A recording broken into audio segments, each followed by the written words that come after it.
आज 11 जुलाई है और आज विश्व जनसंख्या दिवस है। आज यूपी के मुख्यमंत्री यानी कि योगी आदित्यनाथ नई जनसंख्या नीति पेश करने जा रहे हैं और इसके अलावा जनसंख्या नियंत्रण के लिए यूपी के लॉ कमीशन ने एक मसौदा भी तैयार कर लिया है, जिसे जल्द ही योगी सरकार को सौंप दिया जाएगा।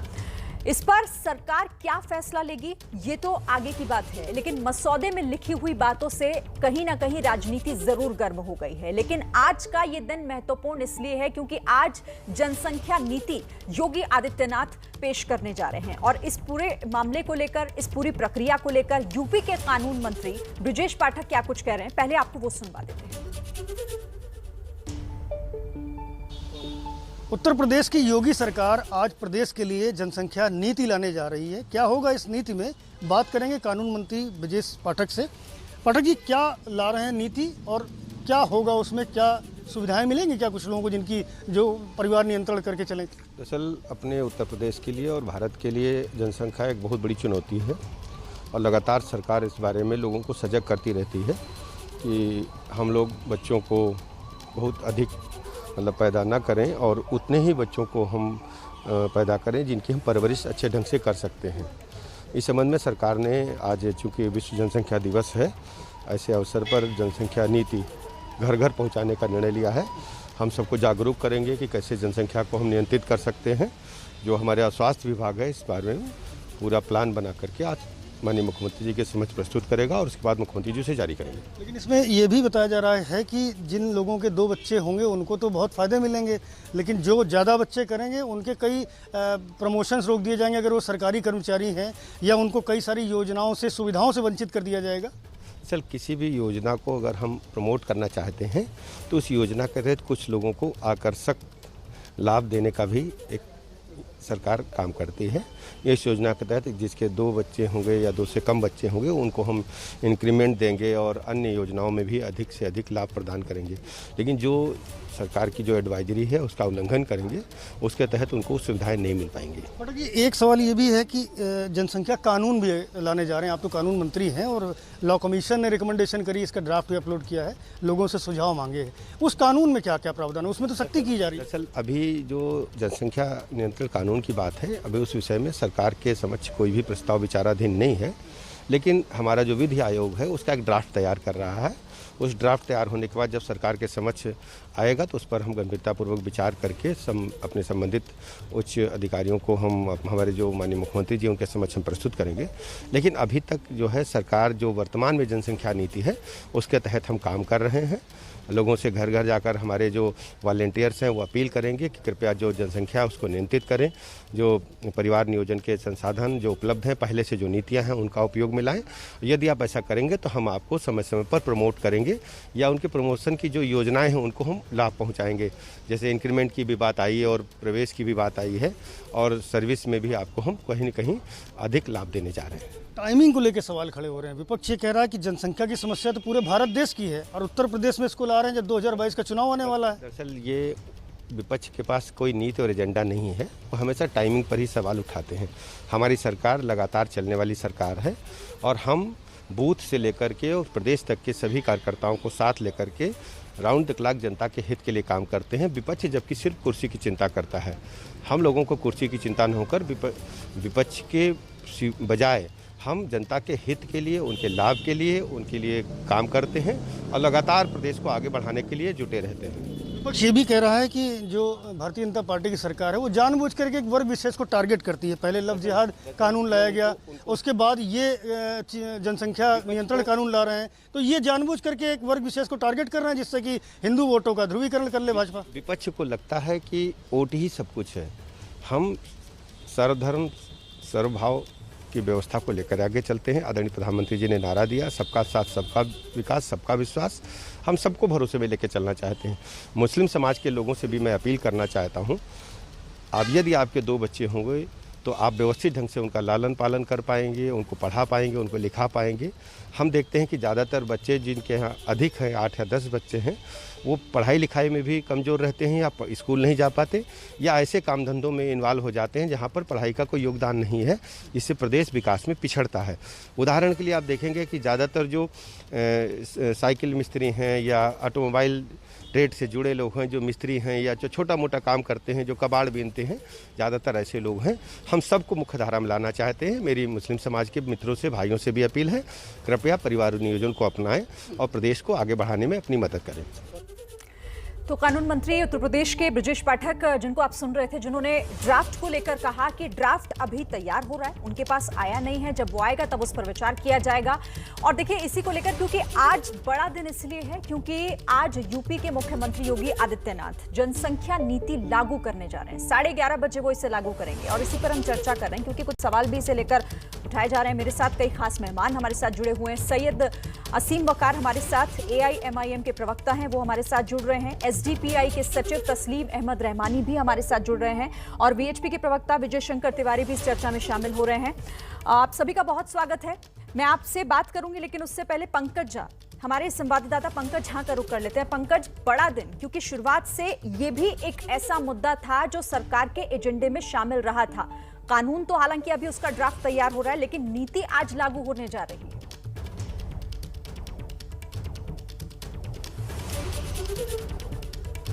जो है और जो कानून जिसके बनाने की बात हुई, ड्राफ्ट दोनों में जमीन आसमान का फर्क है। नीति में तो हम किस तरीके से परिवार नियोजन को बढ़ावा दें, कैसे जागरूकता फैलाएं ताकि लोग आबादी को कंट्रोल करें, लेकिन उसमें कोई प्यूनिटिव एक्शन नहीं है। अगर कोई इस तरीके की बात नहीं करता उसके खिलाफ कोई कार्रवाई नहीं कर सकते।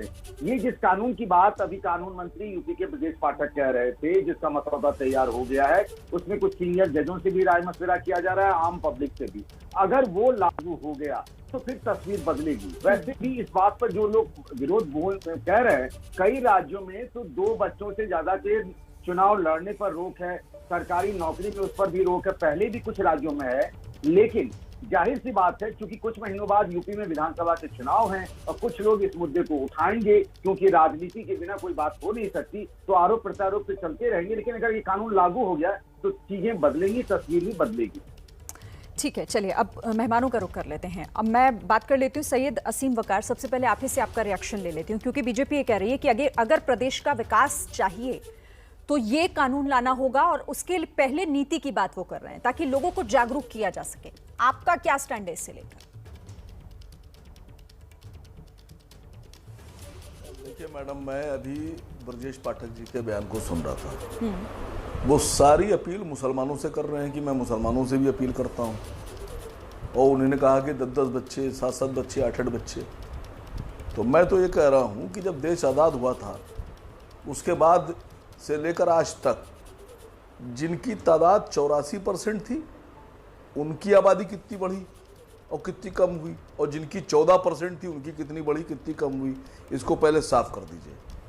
ये जो RSS और बीजेपी की तरफ से भ्रांति देश में फैलाई जाती है कि मुसलमान ज़्यादा बच्चे पैदा करता है, ज़्यादा बच्चे पैदा करता है, इसको ख़त्म कीजिए। आप जो बिल लेकर आ रहे हैं, ऐसा नहीं है कि वो खाली मुसलमानों पे लागू करेंगे या किसी और पे लागू नहीं करेंगे। देश में जितने भी कानून हैं मुसलमान उन सबको मानता है। हाँ। आगे भी जो कानून आप लाएंगे उसको मानेंगे। सैयद असीम, सीधी सी बात मैं आपसे कह रहा हूं कि आपको ये बताना चाहिए कि 7 बच्चे किसके हैं, 8 भाई बहन किसके हैं, 6 भाई बहन किसके हैं। मैं आपके चैनल पर बड़ी जिम्मेदारी से कह रहा हूं कि अगर 1951 के जनसंख्या का जो काउंटिंग हुई थी, जनगणना हुई थी, उस वक्त अगर कांग्रेस ने यह कानून सख्ती से लागू कर दिया होता और पालन करा लिया होता, तो जो आज यहाँ जनसंख्या कानून लाने की बात कर रहे हैं, ये बहुत से नेता और मुख्यमंत्री और प्रधानमंत्री ये पैदा ही ना हुए होते। नहीं, आप अगर उस वक्त कानून बना दिया, मैं आपकी बात से एक क्वेश्चन पूछना चाहती हूँ सैयद असीम, आप हिंदू और यहाँ हिंदू मुस्लिम की तो बात ही नहीं है। जनसंख्या नियंत्रण कानून अगर बनता है या इस पर अगर बात होती है तो ये तो पूरे प्रदेश के लिए है ना। और इस कानून में, इस ड्राफ्ट में, हालांकि अभी वो उस पर काम हो रहा है, इसमें कोई हिंदू या मुस्लिम, उनके बच्चे, इसका जिक्र तो नहीं है। नहीं मैडम, यही मेरा कहना है कि जब आप जिक्र बिल में नहीं करते हैं और आप जानते हैं कि ऐसा नहीं है, तो आपके नेता गली मोहल्लों में खड़े होकर, मंचों पे खड़े होकर मुसलमानों को दोषी को ठहराते हैं। ये बिल पेश करके ये साबित किया जा रहा है कि मुसलमानों को तकलीफ होगी। कोई तकलीफ नहीं होगी हमें, अच्छा। किसी तरह की कोई तकलीफ नहीं होगी। ना हम पर पाबंदी लगाई जा रही है और ना हम इस स्टैंडर्ड में आते हैं। हम बाकी लोगों से ज्यादा अक्लमंद हैं। ठीक है, मैं आपका सवाल तो आप अश्विनी मैसेज दे रहे हो, उपाध्याय से पूछूंगी, लेकिन मैं आपकी बात जो समझ पा रही हूँ, इसका मतलब तो यही हुआ ना कि आप इसको समर्थन दे रहे हैं। अगर सरकार लेकर आती है तो AIMIM खड़ी रहेगी उसके साथ। मैडम मैं तो ये कह रहा हूं कि सरकार को साथ साथ ये भी बोलना चाहिए कि आसिम वकार के कितने बच्चे और लालू जी के कितने बच्चे। नहीं, फिर आप वही बात सरकार को बताना चाहिए कि आप आसिम वकार के भाई बहन, इसका समर्थन कर रहे हैं। मैं एक मोदी जी कितने एक भाई बहन, इस पर आपका जवाब चाहती हूं। योगी जी कितने भाई बहन। हाँ, यहाँ एक एक परिवार की बात नहीं हो रही ना सैयद असीम वकार। मैं आपसे ये कह रही हूँ कि अगर ये कानून लाया जाता है तो आप इसके साथ खड़े मैडम हैं एक ना? परिवार की बात कहां कर रहा हूं, जिम्मेदार परिवारों की बात कर रहा हूं। मैडम एक परिवार की बात नहीं कर रहा हूं, जिम्मेदार परिवारों की बात कर रहा हूं। मैंने कहा आप मुझसे कह रहे हैं कि समर्थन कर रहे हैं, नहीं कर देखिए, रहे ये हैं। नीति किसी एक या दो परिवार की नहीं, या किसी आप पढ़े मुझसे लिखे पूछ या रहे फिर हैं। किसी ऐसे परिवार की नहीं जिसमें अशिक्षा हो। यहाँ तो हम सबकी बात कर रहे हैं। ठीक है, मैं आपका जवाब ले लेती हूँ। अश्विनी उपाध्याय, कौन है जो भड़काने का काम कर रहे हैं या फिर एक धर्म विशेष को यहाँ पर टारगेट करने की बात कर रहे हैं, जिसका जिक्र यहाँ पर कर रहे हैं सैयद असीम वकार? देखिए सिरिन, आज बहुत गंभीर बहस हो रही है और ये एक ऐसे विषय पे बहस हो रही है जिस पे एक अच्छा कानून बन जाएगा तो मेरा मानना है कि भारत की 50% समस्या खत्म हो जाएगी। हम लोग हमेशा से बचपन से सुनते आए हैं, जितनी चादर हो उतना पैर फैलाओ। अब जरा देखिए हमारे देश अगर उत्तर प्रदेश की बात करें तो उत्तर प्रदेश की जनसंख्या 22 करोड़ है और ब्राजील की जनसंख्या भी 22 करोड़ है, जबकि ब्राजील का क्षेत्रफल उत्तर प्रदेश का 10 गुना ज्यादा है। अगर हम भारत की बात करें, क्योंकि ये समस्या राष्ट्रीय है, आज नहीं तो कल कानून तो केंद्रीय भी बनेगा। अगर हम भारत की बात करें, रूस का क्षेत्रफल हमसे 5 गुना है सिरिन और जनसंख्या मात्र 15 करोड़ है। कनाडा का क्षेत्रफल हमसे 3 गुना ज्यादा है, जनसंख्या मात्र 4 करोड़ है। चीन का क्षेत्रफल हमसे 3 गुना ज्यादा है, जनसंख्या मात्र 144 करोड़ है। और चीन में 144 करोड़ का मतलब 144 क्योंकि 100% बच्चे हॉस्पिटल में पैदा होते हैं और 24 घंटे के बाद 24 घंटे के अंदर उनका एक यूनिक आईडी जनरेट हो जाता है। इसी तरीके अमेरिका का क्षेत्रफल हमसे 3 गुना ज्यादा है, जनसंख्या मात्र 33 करोड़ है। ऑस्ट्रेलिया का क्षेत्रफल हमसे 2.5 गुना ज्यादा है, जनसंख्या मात्र 2.5 करोड़ है। तो मैं ये कह रहा हूं, अगर हम समस्याओं की रूट काज एनालिसिस करें तो जल जंगल जमीन की समस्या, रोटी कपड़ा मकान की समस्या, गरीबी, भूखमरी, कुपोषण की समस्या, air pollution, water pollution, noise pollution की समस्या, बढ़ते अपराध की समस्या, इन सभी समस्याओं का मूल कारण जो है सिरिन, वो जनसंख्या विस्फोट है। तो मुझे लगता है कि इस समय ये समय है कि सभी पार्टियां, सभी बुद्धिजीवी, हमारे वकार भाई, सब लोग अब ये बताएं कि इस कानून को और कैसे इफेक्टिव बनाया जाए, कैसे कठोर बनाया जाए। लेकिन आप समय की बात कर रहे हैं ना अश्विनी, आप समय की बात कर रहे हैं, उनका भी यही ऐतराज है। ये समय क्यों चुना गया? 4 साल थे ना उस पर, तब क्यों नहीं आपने बात की? अब जब चुनाव नजदीक है, उनका यही ऐतराज है। ठीक है, मैं आती हूँ आपके पास, मैं बाकी लोगों से पहले रिएक्शन ले लूँ। तस्लीम, मैं आ रही हूँ सर। तस्लीम अहमद भी हमारे साथ हैं। तस्लीम अहमद रहमानी, क्या कहेंगे इस पर आप? दिक्कत होनी चाहिए और क्यों होनी चाहिए? अगर ऐतराज है आपको तो उस पर ऐतराज है क्या? देखिए, मैंने इस बिल की, ड्राफ्ट बिल का पूरा अध्ययन कल ही कर लिया था। ये 18 पेज पे 7 चैप्टर्स के साथ 24 सेक्शंस एंड सो मेनी सब सेक्शंस के साथ बड़ा कंप्लीट बिल है अपने आप। मैं इस बिल की तारीफ करूंगा क्योंकि किसी पढ़े लिखे लोगों ने बनाया, सरकार ने नहीं बनाया, लॉ कमीशन ने बनाया। बिल्कुल। और जनसंख्या का इशू इतना इम्पोर्टेंट इशू है और इतना विस्फोटक, जो लफ्ज इन्होंने इस्तेमाल किया अश्विनी जी ने, कि मैं अगर किसी सरकार में इस प्रदेश पे या सेंटर में होता तो कोई काम करने से पहले जनसंख्या का कानून में पहले ले आता। ये राजनीति का विषय नहीं है, इलेक्शन जीतने का विषय नहीं है, धार्मिक विषय नहीं है, ये नेशनल इशू है और इस पे सेंट्रल पॉलिसी होनी चाहिए। राज्यसभा में बिल आके, प्राइवेट मेंबर बिल पड़ा हुआ है, आज तक हमारी सेंट्रल गवर्नमेंट ने उसको टेकअप करने तक की जहमत नहीं की। हम 2040 तक या 2030 और 40 के बीच में दुनिया की सबसे बड़ी संख्या बन जाने वाले, जबकि ना हमारे रिसोर्सेज बढ़ रहे हैं, हमारा बीपीएल बढ़ता चला जा रहा है, लो पॉवर्टी लाइन, हमारे रिसोर्सेज नहीं बढ़ रहे, हमारी ज्योग्राफी नहीं बढ़ रही, मगर पॉपुलेशन बढ़ रही है और वो सबकी है। लेकिन हमारा जो ऐतराज इस बिल पे है वो टाइमिंग्स तो अपनी जगह है ही, कि आपने इलेक्शन पर्पज से इसको ले आए और इसका इम्प्लीमेंटेशन भी 1 साल के बाद होगा, वो ठीक है, उसको मान लिया। लेकिन आपने इसमें जो इंसेंटिवाइज करने का जो एक प्रोविजन आपने अच्छा किया है, उसके अलावा आपने जो इसमें सबसे खराब काम किया वो ये है कि आप अगर इसे डेमोक्रेटिक प्रोसेस से जोड़ देंगे तो इसका बहुत बड़ा नुकसान, क्योंकि पंचायत राज हमारी डेमोक्रेसी की बैकबोन है। मैंने राकेश सिन्हा से भी कहा था जब वो राज्यसभा में बिल ला रहे थे, मैंने उधर देहरादून वाले हमारे जो एक्टिविस्ट है उनसे भी कहा था, आप पॉजिटिव एक्शन लाइए तो आप वहां लाइए जहां पर आप इंक्रीमेंट रोक दीजिए, ठीक है, आप सर्विसेज को रोक दे, बट एजुकेशन के सेक्टर में और डेमोक्रेसी के सेक्टर में आप इसको पॉजिटिव ना बनाइए, क्योंकि आपने वहां पर अगर बिल्कुल लोअर लेवल पे पंचायत राज में आपने अगर कमर तोड़ दी, हमारे गरीब जो हमारा दलित है, हमारा ओबीसी है, हमारे ट्राइबल्स है, आप उनको हटा देंगे सामने से, बहुत दूर कर देंगे। वही अब और भी 2-3 छोटे-छोटे ऐतराज है उस पर जो करेक्टिव है, आप उन्हें आगे बताइएगा, तस्लीम उनको करेक्ट किया जा सकता है। आप आगे बताइएगा। मैं अश्विनी आपके पास आऊंगी ताकि आप इसका जवाब दें, लेकिन पंकज मैं चाहती हूँ आप एक बार दर्शकों को भी बताइए, क्योंकि बहुत लोगों में कंफ्यूजन ये भी है कि नीति और जो जनसंख्या नियंत्रण कानून है उसका ड्राफ्ट अभी तैयार हो रहा है, लोगों से सुझाव भी मांगे जा रहे हैं, लेकिन जो नीति आज लागू हो रही है मकसद क्या है उसका? देखिए, ये तो एक प्रावधान है और हर 10 साल के लिए जनसंख्या नीति लाई जाती है। आज पॉपुलेशन डे है, उस पर 10 साल के लिए, अगले 10 सालों के लिए, यानी 2021 से 2030 तक के लिए कैसे कंट्रोल करेंगे आप, उसके लिए जैसा हम बार बार कह रहे हैं, हमारे जो डिबेट में बैठे हैं हमारे एक्सपर्ट, वो सब कह रहे हैं कि क्या है कि इस जनसंख्या नीति में आप कोई प्यूनिटिव एक्शन नहीं ले सकते, आप किसी के खिलाफ कार्रवाई नहीं कर सकते। जैसे भी चर्चा कर रहे थे वो कि पंचायत चुनाव या स्थानीय निकाय चुनाव में 2 से अधिक बच्चे वाले जो हैं उनको चुनाव नहीं लड़ने जाता, ऐसा नीति में नहीं है। नीति में तो है कि आप किस तरीके से प्रचार प्रसार कर सकते हैं, परिवार नियोजन का, हेल्थ क्लब कैसे बना सकते हैं, लोगों को जागरूक कैसे कर सकते हैं, उसमें इस तरीके के अवेयरनेस ला करके पॉपुलेशन कंट्रोल की बात है। ठीक है, कोई नई बात नहीं है वो नीति। ठीक है, नहीं आप वो वही समझा रहे हैं, पंकज आपको भी वही समझा रहे थे कि नीति में दरअसल किसी के ऊपर कुछ थोपा नहीं जा रहा है, जागरूक करने की एक कोशिश है लोगों को। मैं एक बात इजाफा कर देता हूं, सैयद असीम वकर 1976 में इंदिरा गांधी लेकर आई थी जो नीति, उसमें उन्होंने जो सख्ती की, 80 लाख लोगों की नसबंदी जबरन करवा दी गई। उसका नतीजा ये हुआ कि हमारी ये पूरी की पूरी पॉलिसी खराब हो गई और वो जो इम्प्लीमेंटेशन उसका होना चाहिए, मैं भी वही बोल रही हूँ ना। अगर देखिए, ड्राफ्ट पे काम हो रहा है, लोगों से सुझाव मांगे जा रहे हैं, कोई जबरन किसी पर कुछ थोपा जा रहा है ऐसा तो अभी तक कुछ हुआ नहीं है, और ना ही इस नीति में कुछ है। ठीक है, आती हूँ मैं आपके पास। सैयद असीम वकार, सैयद नहीं होना चाहिए वॉन आप तब कीजिए ना जब ऐसा कोई ड्राफ्ट या फिर ऐसा कोई आपके सामने मसौदा है जिसमें इस बात का जिक्र हो, तब आप वॉन कीजिए, तब आप वॉन कीजिएगा। ठीक है, सैयद असीम वकार।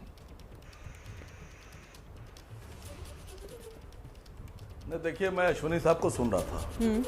अश्विनी साहब, आपने बहुत सी कंट्रीज के क्षेत्रफल और उनकी जनसंख्या बताई, मैं आपसे सहमत हूं, लेकिन जिन जगहों के बारे में आपने जिक्र किया है वहां के ऊपर कभी किसी कंट्री में किसी बहुसंख्यक ने किसी अल्पसंख्यक समुदाय के ऊपर यह आरोप नहीं लगाया होगा कि इनकी जनसंख्या बढ़ रही है, इससे जनसंख्या का बहुत विस्फोट हो गया है और ये काबिज हो जाएंगे, कल को कब्जा कर लेंगे, हमको भगा देंगे। इसको आपको मानना पड़ेगा। मैं इस बात से बिल्कुल मुत्तफिक हूं कि ये जो जनसंख्या है ये एक टाइम बम है और ये अपने वक्त के हिसाब से अगर फटा तो ये सबको लेकर चला जाएगा, बहुत नुकसान होने वाला है। मेरा सिर्फ इतना मानना है कि अगर आप जनसंख्या बिल बना रहे हैं तो टाइम बम में फट जाएगा, कोई भी बिल बना रहे हैं, बिल्कुल बढ़ेगा मैडम। ये हम लोग आज की बहस, ये हमारा देश, आज की बहस में ये हमारे बच्चों का भविष्य है। बहस में सबसे अगर हम आज अपने बच्चों के लिए नहीं सोचेंगे तो उनको आने वाले दिनों में ना पानी मिलेगा, ना अनाज मिलेगा लोगों को। ये हमको सोचना है, इस पे एक सख्त कानून लाने की जरूरत है। नहीं वकार भाई, मैं आपकी बात को ही आगे बढ़ा रहा हूँ। जरूरत है वकार भाई, मैं आपकी बात को आगे, ऐसा बिल चाहिए हमारे मुल्क में। वकार भाई को सुन लीजिए, सैयद असीम वकार। हाँ बोलिए अश्विनी। वकार भाई, हाँ, आज की देखिए सिरिन, आज की डिबेट कितनी अच्छी है कि सब लोग सहमत हैं, कुछ थोड़े बहुत डिफरेंसेस हैं लेकिन सब लोग कह रहे हैं, कोई टाइम बम कह रहा है, कोई विस्फोट कह रहा है, हमारे रहमानी भाई ने कहा बहुत जरूरी है, सबसे पहले मैं लाता इसको। तो अब हो क्या रहा जरा समझिए, हमारा क्षेत्रफल सिरिन दुनिया का 2% है, हमारे पास पानी दुनिया का मात्र 4% है, जबकि जनसंख्या हमारी दुनिया की 20% हो गई। कहने का मतलब 2% जमीन पे दुनिया की 20% आबादी पहले से रह रही है। 4% पानी को दुनिया की 20% आबादी पी रही है। और आप देखिए कि ये जब लॉकडाउन लगा है, इसी लॉकडाउन में हमें शुद्ध दूध मिला है। इसी लॉकडाउन में जब सारे होटल बंद, सारी शादी विवाह बंद, सब कुछ बंद था, तब जाके लोगों को शुद्ध फल मिला है, शुद्ध सब्जी मिली है, शुद्ध अनाज मिला है, शुद्ध दूध मिला, शुद्ध घी मिला, शुद्ध दही मिली। नहीं तो वास्तव में हमारे यहाँ इतनी भैंस और गाय है ही नहीं है कि सबको शुद्ध दूध मिल पाए। तो जितनी बीमारी बढ़ रही है, हम जहरीला अनाज खा रहे, अनाज पैदावार बढ़ाने के लिए खाद डाला जा रहा है, उस खाद हमारा अनाज जहरीला हो रहा है, फिर अनाज जहरीला हो रहा है तो डायबिटीज हो रही है, शुगर हो रही है, कैंसर हो रही है। मैं आपको एयर पोल्यूशन के 50 बीमारियां बता सकता हूं, यही बता सकता हूं। आपको वाटर पोल्यूशन से कम से कम 20 बीमारी होती है। तो एयर पोल्यूशन हो, वाटर पोल्यूशन हो, नॉइज पोल्यूशन हो, इन सब का मूल कारण जनसंख्या विस्फोट है। और उसकी वजह से इतना ज्यादा समस्या बढ़ती चली जा रही है, कुपोषण बढ़ता चला जा रहा है जी। उसका जिक्र सब इसलिए यहाँ इसका पर करें, ठीक है, समाधान मैं मेरे बिल्कुल साथ सहमत हूं। आऊंगी अश्विनी आपके पास, मैं आती हूँ। विजय शंकर तिवारी जी भी मेरे सेकंड और लूंगा आपको। हाँ, सिरिन बस्ती, ठीक है, जल्दी से 30 सेकंड आपका और लूंगा। मैंने 3 आरिफ बिल बनाए थे। उन्होंने नाम लिए, यहाँ कोई बहुसंख्यक किसी अल्पसंख्यक पे आरोप नहीं लगाता। नहीं, वसीम भाई, ठीक है, चलिए मैं आती हूँ विजय शंकर तिवारी भी हैं, मैं उनका रिएक्शन भी ले लूँ, वो भी हमारे साथ जुड़े हुए हैं, पैनल का हिस्सा वो भी हैं। विजय शंकर तिवारी जी, विकास चाहिए तो जनसंख्या नियंत्रण करनी होगी, और अगर करनी होगी तो लोगों को जागरूक करना होगा, और उसी के लिए आज एक नीति लागू करने जा रहे हैं मुख्यमंत्री। देखो, बिल्कुल श्रीन, बात तो बिल्कुल सही है। हमें आप देखिए कि 100 एकड़ जमीन इंग्लैंड में 6 लोगों के पास है, वही पोलैंड में 30 लोगों के पास है, भारत में 100 एकड़ जमीन 148 लोगों के पास है।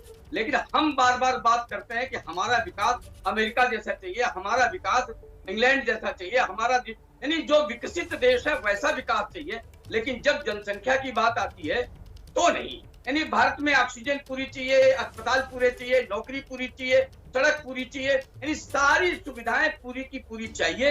अगर कोई नहीं कर पाएगा तो उस पर आरोप लगाएंगे। लेकिन और आपके मंत्रियों से जब जनसंख्या की बात आती है तो हो जाएगा। हमें हमारे धार्मिक आधार पर जनसंख्या बढ़ाने दी जाए, परिवार बढ़ाने दिए जाए। हम इस देश के किसी कानून को नहीं मानेंगे, हम शरिया मानेंगे। नहीं, देखिए, मेरे साथ जो यहाँ पैनल है, विजय शंकर तिवारी जी, हमारे साथ जो यहाँ पर जितने लोग बैठे हैं वो कम से कम इस बात पर सहमत हैं, वो मानते हैं कि जनसंख्या विस्फोट कितना खतरनाक हो सकता है। और खुशी है मुझे इस बात की कि जितने भी मेहमान हमारे साथ जुड़े उनके लिए ये बहुत एक जरूरी कदम की तरह वो इसे देख रहे हैं। लेकिन अगर इस पर सवाल उठते हैं तो सवाल फिर यही होता है कि आखिर कम आबादी को लेकर अगर चर्चा हो रही है तो फिर सवाल क्यों उठ रहे हैं। बहरहाल, मेरे पास वक्त इतना ही था। विजय शंकर जी, मैं माफी के साथ आपको रोकना चाहती हूँ, वक्त इतना ही था, मेरे पास वक्त खत्म हो गया। बहुत धन्यवाद आप सभी का हमारे साथ जुड़ने के लिए।